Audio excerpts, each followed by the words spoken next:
Hello there, you're watching All 24 News live from Algiers. Coming up next are the headlines. The death toll from Turkey-Syria earthquake exceeds 28,000, while the UN fears that the figure could double.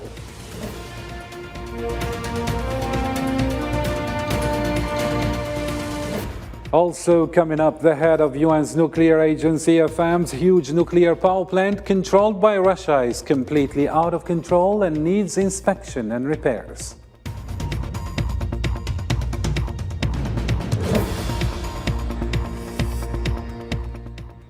Thousands of demonstrators took to the streets on the fourth consecutive day, ramping up pressure on the French government over its pension reform plans.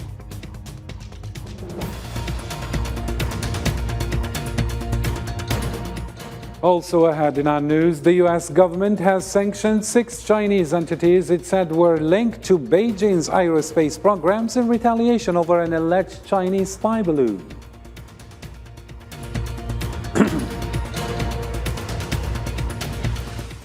Hello again and welcome to the program. First off in our news, Palestinian President Mr. Mahmoud Abbas received on Saturday Algerian Foreign Minister Mr. Mtala Mamra in Cairo, who is representing Algerian President Mr. Abdelmajid Tebboune as the current chairman of the Arab League Council that supports the city of Al-Quds.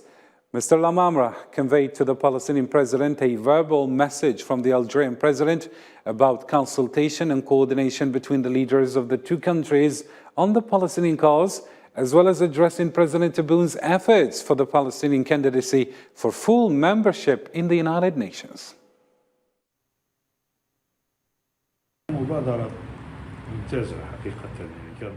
It was an excellent, necessary and timely initiative. Palestine's membership in the United Nations has political, cultural, economic and historical goals as well. By all accounts, it will be successful, and Algeria will be one of the first countries in supporting this effort. We seek to support the cause at the Arabic, Islamic and international levels.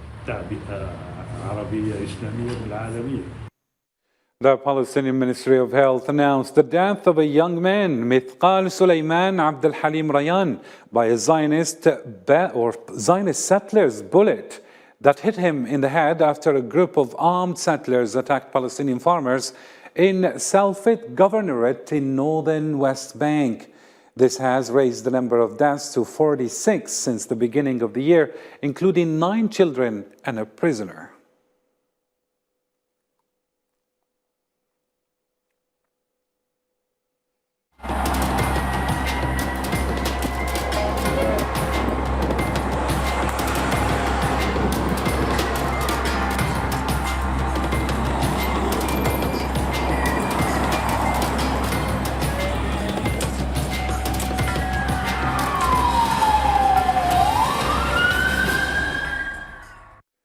First in Turkey-Syria earthquake file, over 27,000 people have been killed by the disaster, and the death toll is expected to rise up to 40,000, as reported by the United Nations. Under severe conditions caused by the devastating earthquake in borders between Turkey and Syria, rescue teams deliver the maximum of efforts to find potential survivors under the rubble. Bad weather and overwhelming destruction made the mission of rescue team almost impossible, but glimmer of hope seems to push everybody for more efforts. Osama Ayadi in this report. It's been a week already since the devastating earthquake hit Turkish and Syrian borders, turning entire neighborhoods' high-rises into dust. Rescue teams are doubling their efforts in search of victims and potential survivors under the rubble, despite low temperatures and exhaustion. There are 5 different areas of collapse in the rubble you see behind me. There are 400 search and rescue workers working on this building day and night, non-stop. Hopes to find more survivors appear to be slim, despite the fact that many experts affirm that men can live up to a week or even more under such conditions. The overwhelming level of destruction along with time factor do not serve anyone here. However, there is always a chance pushing rescue teams to further persist in their humanitarian mission relentlessly. We were able to rescue 3 people from the rubble you see behind us, 88 hours after the earthquake struck. Time is running out. But we want to rescue as many people as we possibly can until the last moment, with every technique we have. With looks of despair and worry, Mehmet Temizkan stands in front of the debris of his house, from which he managed to pull himself out. He hopes that his 4 children, Mustafa, Muhammad, Zainab and Muravet, still buried under the collapsed house, can still make it alive. My children are under the rubble. I have been waiting for rescue teams for 5 days. Nobody comes here to help. I got out by myself. I saved my own life. Elsewhere in quick-hit regions, Mustafa Kaya is also waiting for rescue teams to find a way to get the body of his wife out of the rubble. We are waiting to recover my wife's dead body. It will be recovered. The work to pull her body out is underway. Now they are working on the floor we left. They will recover her from the rubble, and we will have it for funeral. Rescue teams are racing against time in both hit countries in an effort to rescue more people, wading their way through huge piles of destruction. However, for now, prayers are all what people have in support of their family and loved ones to ease their pain and overcome this ordeal. Algerian civil defense teams participating in the search and rescue operations in Turkey and Syria managed to rescue 13 people and recover the bodies of 108 victims from under the rubble. According to Algerian General Directorate of Civil Protection, rescue teams were able to extract 86 victims in the Adiyaman region in Turkey, including the rescue of 12 people and the recovery of 74 bodies. As for Syria, 35 victims were recovered in Aleppo neighborhoods, including 1 person alive.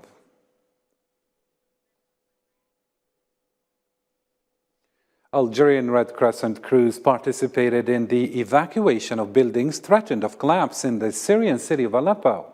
The Algerian Humanitarian Authority, on its official Facebook page, posted a video showing crews of the Algerian Red Crescent rescuing the residents trapped inside the buildings that are about to fall to the ground following the devastating quakes that hit the Syrian-Turkish borders.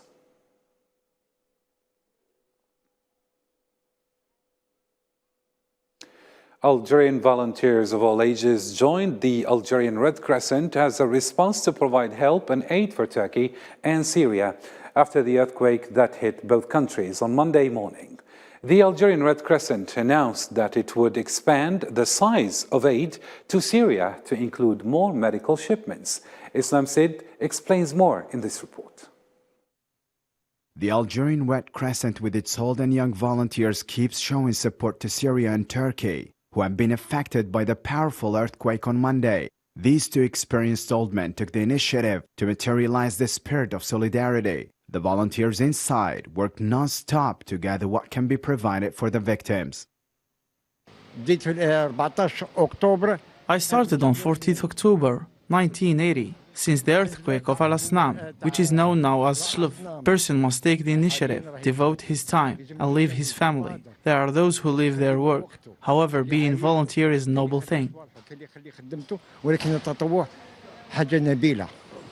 I was volunteering without being part of the Red Crescent. I was volunteering to help the poor and homeless people. It's been a long time since we were volunteering. We pity the poor, so we always go out to provide them food and other necessities. Even young people are strongly present and are dedicating their time and effort to offer assistance. I joined the Red Crescent in 2018, so I have been part of it for nearly 5 years. Thank God the Red Crescent works non-stop, and it's always in the field. The volunteers are always active. I found goodness in people inside the Red Crescent. They all come to help without waiting for return or anything else. Youth are present here with force. There are some people here with us who are older in this field than us. They help us through their experience, and we are learning from them. The Algerian Red Crescent has announced an additional shipment of 80 tons of aid to Syria in the next few days. The aftermath was tough for both countries. Thousands of confirmed deaths and tens of thousands of injured. Algeria always stands firm with unwavering support in such events, when its words are turned into actions through its government and people, who constantly join the front line to provide help for those in need. The two bodies of the Algerian earthquake victims, Saray, Samiha and Berber Hadil, arrived to Algiers International Airport on Saturday morning. The bodies were received by their relative and Algeria's Minister for Solidarity, Kautar Krikou, as well as two top officials from the Algerian Ministry of Foreign Affairs.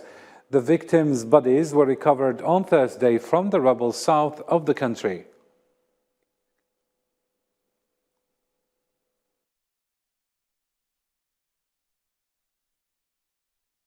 Our government is making great efforts. This is all I can say. I thank them, starting with the Minister to the Ministry of Foreign Affairs and Health Ministry, which sponsored and did all it can to help us. I thank them, and God bless them all.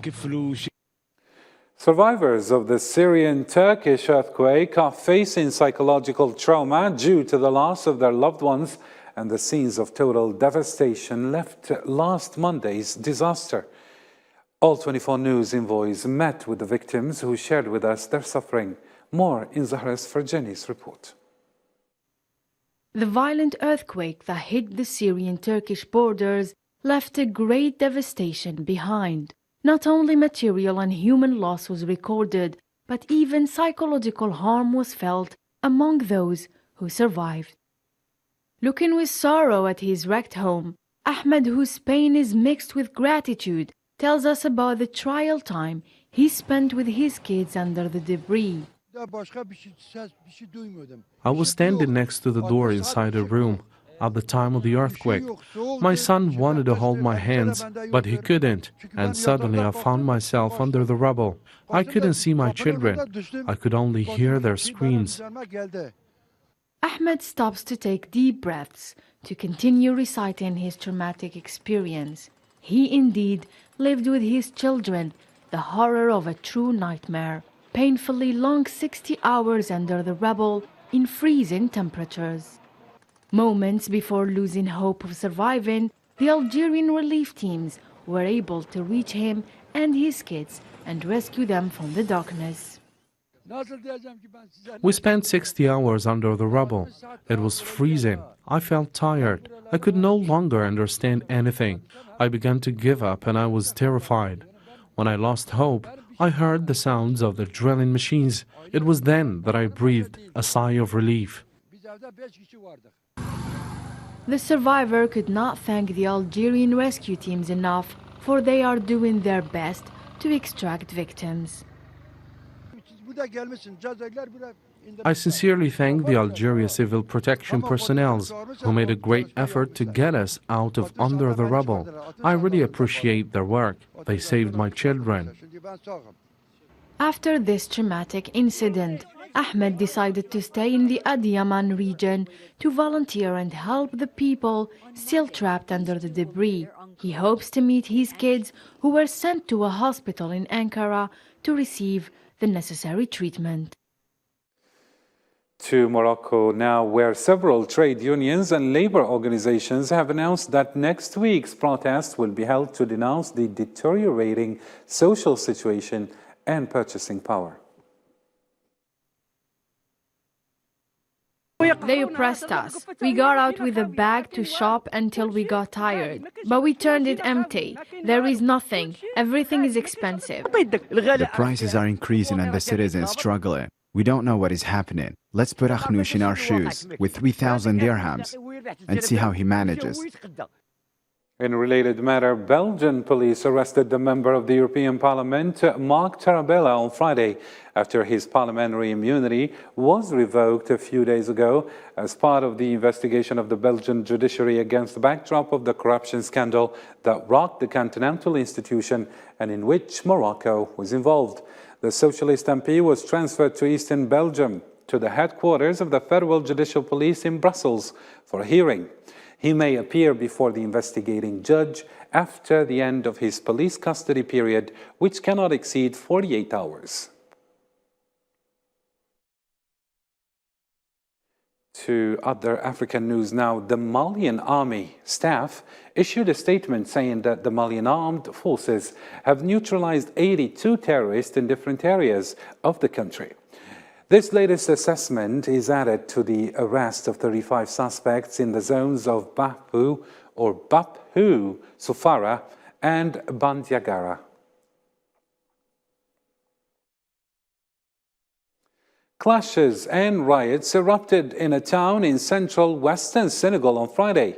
Reports specified that these clashes between security forces and Sonko supporters, a presidential candidate for the election slated for early 2024, were due to a mistake in the gathering permit for the opposition candidate, according to authorities. Salman Nassib has more.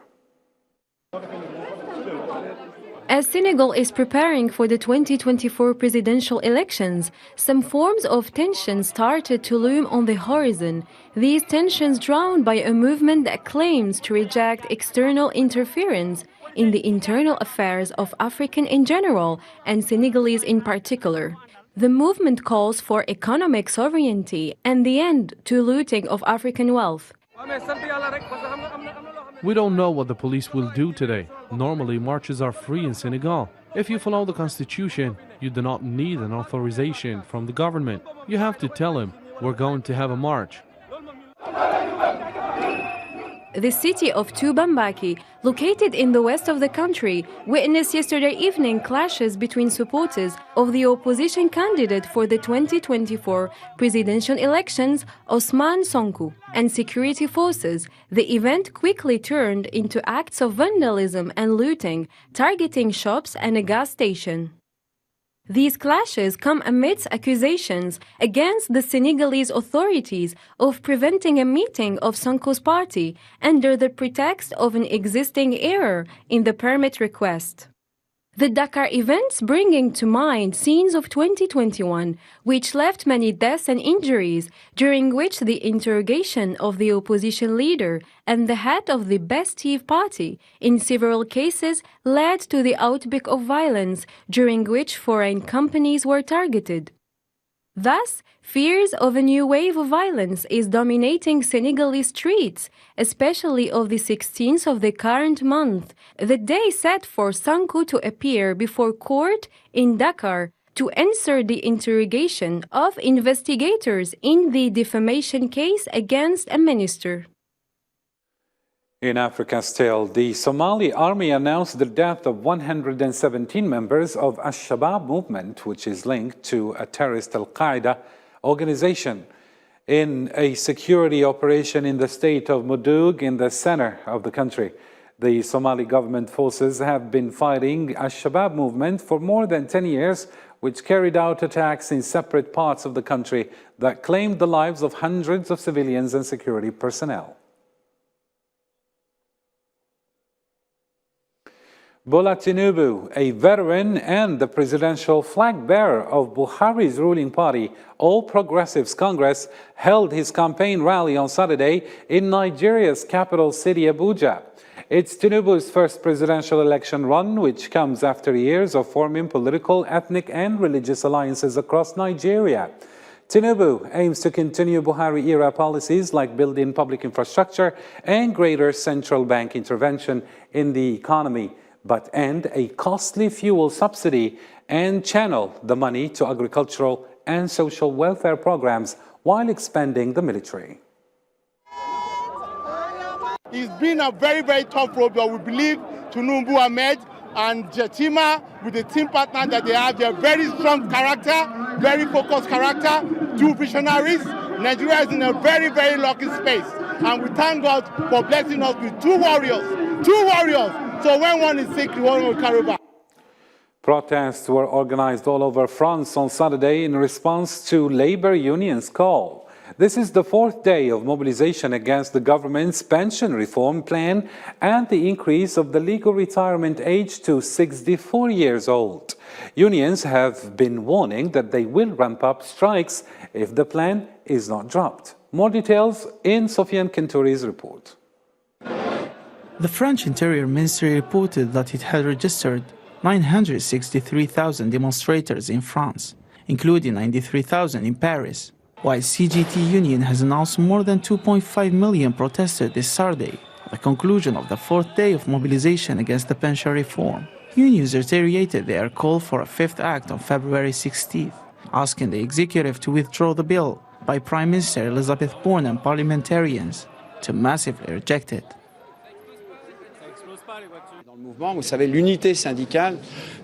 Trade union unity is the strength of inter-unions and the coherence of its discord. Why? Because the arguments that we have shared from the beginning are very strong, and they push us to organize the movement to demand the rejection of this reform, which is not justifiable. During the demonstrations against the pension reform, LFI leader Jean-Luc Mélenchon was present in Marseille, where hundreds of people gathered to demand the same right. He underlined that this occasion is going to be the busiest social day in decades, and that it's people's right to choose whether to work until age of 64 or not. Since we are above the figures of 31, it will undoubtedly be the busiest social day in 50 years. It's that simple. People don't want those 2 years of extra work at an age when you are much more physically fragile. France has been experiencing social crisis for a long time, which has caused the population to lose all patience. Now with this bill, unions are threatening they would ramp up strikes if their demands are not met. To Russia-Ukraine file now. Russia said that it was ready to continue working on creating a safety zone around Ukraine's Zaporizhzhia nuclear power plant after the head of state nuclear firm Rosatom met with UN nuclear watchdog chief Rafael Grossi in Moscow. Zaporizhzhia nuclear power plant was seized by Russian forces shortly after the Russian special operation in Ukraine last year and has come under repeated shelling, with both Moscow and Kyiv trading blame and accusing each other of risking a nuclear accident. This meeting today in Moscow is the continuity of a dedicated, detailed technical work that we have been undertaking for many months now in order to avoid a nuclear accident at the Zaporizhzhia nuclear power plant, and in particular, the establishment of a protection zone. The Russian Defense Ministry said on Saturday that Russia carried out a massive strike on critical important energy facilities of Ukraine's military-industrial complex on Friday. It said the strike had also blocked the transport of foreign weapons and ammunition by rail to battlegrounds in Ukraine.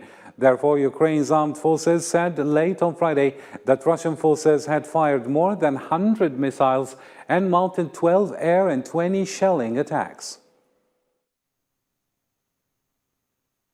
During February 10th, the Russian armed forces carried out a massive strike with long-range precision air, sea and ground-based weapons, as well as unnamed aerial vehicles against critical energy system facilities that the functioning of Ukrainian defense and industrial enterprises and the transport system. To a different story now, tens of thousands of opposition supporters protested in front of the Prime Minister's office on Saturday, led by opposition leader Sali Berisha, accusing the government of corruption and a high cost of living that is forcing people to leave the country in search of better life. The protesters in Albania hurled firecrackers at the entrance of the government offices, where hundreds of police officers in anti-riot gear had sealed off the area to prevent protesters from entering the building. The governing party members are thieves. Edi Rama should not stay there, but has to come here, in the square, where men face each other. He should resign. A new round of sanctions of the U.S. has been announced to target Chinese aerospace companies identified as supporting the nation's military's Renaissance balloon program. The sanctions were announced by the U.S. Department of Commerce. Also, the sanctions of the U.S. were announced only hours after the shooting zone of the balloon that crossed U.S. airspace in the past week. About the accidental entry of a Chinese unmanned civilian airship into U.S. airspace due to uncontrollable external forces, China has repeatedly explained the situation and clarified our position. The relevant resolution of the U.S. House of Representatives is pure political manipulation and speculation, which China is strongly dissatisfied with and firmly opposes it. And finally, for more news making headlines around the world, let's follow the news in brief. Tens of thousands of Zionists took to the streets on Saturday for the sixth week of protests against plans of judicial overhaul by their new government, which critics say threaten democratic checks on ministers by the courts. The protesters say Zionists and its democracy would be undermined if the government succeeds in pushing through the plans, which would tighten political control over judicial appointments and limit the Supreme Court's powers to overturn government decisions or Knesset laws. Peru's President Dina Boluarte demanded the Congress on Friday to bring the elections forward, according to the people protesting the streets' demands. This comes after a series of protests that paralyzed the country for weeks. The multinational naval exercise Aman kicked off on Friday in waters near Karachi in Pakistan, with the participation of several vessels, aircraft and special operations forces from around 50 countries. This is the 8th edition of the Aman exercises since 2007, and it is divided into two phases, harbor and sea. It is scheduled from February 10th to February 14th. Tens of thousands of teachers took to Lisbon streets on Saturday in one of the biggest protests in Portugal in recent years, as the socialist government faces a wave of discontent over the cost of living crisis. With this, our news comes to a close. For more, you can always visit our social media platforms. Thank you for watching, and bye for now.